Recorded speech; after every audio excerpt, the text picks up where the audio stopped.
തെക്കൻ ഇറാനിലെ മിനാബിലുള്ള ഷജറ തൊയ്യബ girls elementary school പരിസരത്തേക്ക് ആ ഒറ്റക്കാലുമായി മുഹമ്മദ് അലി മുടന്തിയെത്തി.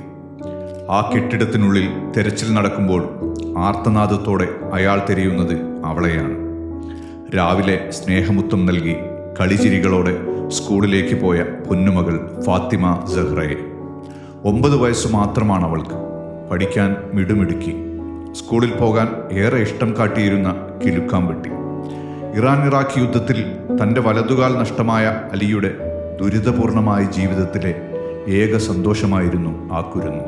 പക്ഷേ മിനാബിലെ സ്കൂളിനു മുന്നിൽ സപ്തനാടികളും തളർന്ന് കരഞ്ഞു കണ്ണീർ വാർത്ത അലിയുടെയും ഭാര്യ ആമിന അൻസാരിയുടെയും മുന്നിലേക്ക് വൈകിട്ട് 4 മണിക്ക് ഫാത്തിമയെത്തിയത് മൃതശരീരമായായിരുന്നു. മിനാബിലെ ആ സ്കൂൾ ലോകചരിത്രത്തിലെ എക്കാലത്തെയും വലിയ നൊമ്പര ചിത്രങ്ങളിലൊന്നായി. യുദ്ധവും രാഷ്ട്രീയവും എന്തെന്നറിയാത്ത 170 പിഞ്ചോമനകളാണ് അമേരിക്കയുടെയും ഇസ്രായേലിൻ്റെയും കണ്ണിൽ ചോരയില്ലാത്ത ആക്രമണത്തിൽ പൊലിഞ്ഞുപോയത്.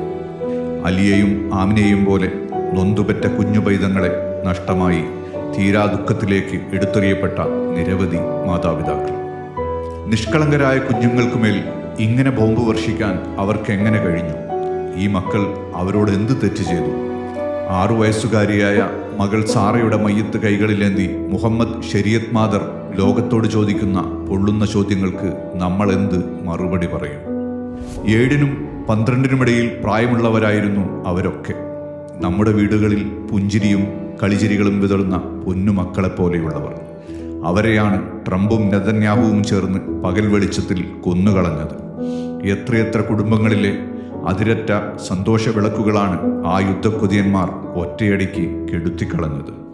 രാവിലെ 10 മണിക്ക് മരണം മിസൈലായി പൊട്ടിത്തെറിക്കുമ്പോൾ അവർ പുസ്തകങ്ങൾക്ക് മുന്നിലായിരുന്നു. ഉഗ്രസ്ഫോടനത്തിൽ കെട്ടിടം തകർന്ന് അവശിഷ്ടങ്ങൾ അവർക്കുമേൽ പതിച്ചു. പാതി തകർന്ന ക്ലാസ് മുറികൾ പൊടിയിൽ മുങ്ങി. ആകാശമുട്ട ഉയർന്ന പുകച്ചുരുളുകൾക്കിടയിൽ ആ മക്കളെ മരണം കവർന്നെടുത്തു. വർണ്ണാഭമായിരുന്ന അവരുടെ കുഞ്ഞുബാഗുകളിൽ രക്തം പുരണ്ടു. അറിവിൻ്റെ വിശാല ലോകത്തേക്ക് തുറന്നു വെച്ച പുസ്തകത്താളുകളിലെ അക്ഷരങ്ങളെ ചോരപ്പാടുകൾ മായ്ച്ചു കളഞ്ഞു. എല്ലാം തകർത്തെറിഞ്ഞിട്ടും ക്ലാസ് മുറികളിൽ ഒന്നിൻ്റെ ചുവരിൽ അവർ വരച്ചൊട്ടിച്ച ചിത്രങ്ങൾക്ക് മാത്രം കേടുപാടില്ലായിരുന്നു. ആ ചുമരിലെ 3 കുഞ്ഞുങ്ങളുടെ ചിത്രങ്ങളിൽ അവരുടെ പുഞ്ചിരി ബാക്കി നിൽപ്പുണ്ടായിരുന്നു. വേർപെട്ടുപോയ ഒരു കുഞ്ഞിക്കൈ ആ അവശിഷ്ടങ്ങളിൽ നിന്ന് കണ്ടെടുക്കുന്ന ദൃശ്യങ്ങൾ മനസ്സാക്ഷിയുള്ളവരെ കണ്ണീരണിയിക്കുന്നതായിരുന്നു. ആ വീഡിയോ ദൃശ്യങ്ങളിലെ നൊമ്പര കാഴ്ചകൾ പുനഃപ്രസിദ്ധീകരിക്കാനാവുന്നതല്ലെന്ന് ദ ഗാർഡിയൻ അടക്കമുള്ള പാശ്ചാത്യ മാധ്യമങ്ങൾക്ക് പോലും ക്ഷമാപണം നടത്തേണ്ടി വന്നു. അറിവിൻ്റെ പൂങ്കാവനത്തെ വെന്തുവെണ്ണീറാക്കി കുഞ്ഞുമാലാഖമാരെ നിഷ്കളങ്കം വധിച്ചു കളഞ്ഞ ക്രൂരതയെ എന്തു പറഞ്ഞാണ് ഈ കൊലപാതകികൾ ന്യായീകരിക്കുക? ഒടുവിലത്തെ ആ ചിത്രം, ആ പൈതങ്ങൾക്ക് അന്ത്യയാത്രയൊരുക്കാൻ നിരനിരയായി ഒരുക്കിയ കുഞ്ഞു ഖബറുകൾ, ശേഷിക്കുന്നവയ്ക്കായി അടയാളമിട്ട ദീർഘചതുരക്കള്ളികൾ. സ്വർഗത്തിലവർ കളിചിരികളുമായി അടുത്തടുത്ത് വീണ്ടും ഇരിക്കുമെന്നുറപ്പ് ആ ക്ലാസ് മുറികളിലേതുപോലെ തന്നെ. അപ്പോഴും ലോകത്തിന് കണ്ണീരുണങ്ങാതെ ചോദിക്കാൻ ആ മാതാപിതാക്കൾ നെഞ്ചുപൊട്ടി ചോദിച്ച ചോദ്യങ്ങൾ ബാക്കിയുണ്ടാവും. ഈ പൈശാചികതയൊക്കെ ചെയ്തു കൂട്ടുന്ന നരാധമന്മാരെ കാലം നിങ്ങളെ ഒരിക്കലും വിചാരണ ചെയ്യാതെ പോകില്ലെന്ന് നിങ്ങൾ കരുതുന്നുണ്ടോ?